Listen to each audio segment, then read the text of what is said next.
teachers and all students. I am Ansika Kumari and it is my pleasure to welcome you all to this auspicious occasion as we are gathered here to celebrate Republic Day.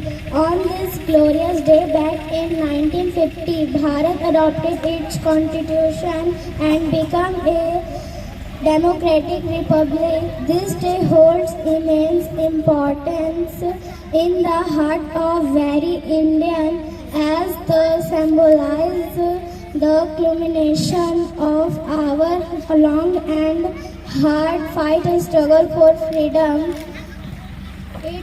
It's a day to reflect on our values, unity in diversity, and the principles that guide our nation. Thank you. Jai Hind, Jai Bharat.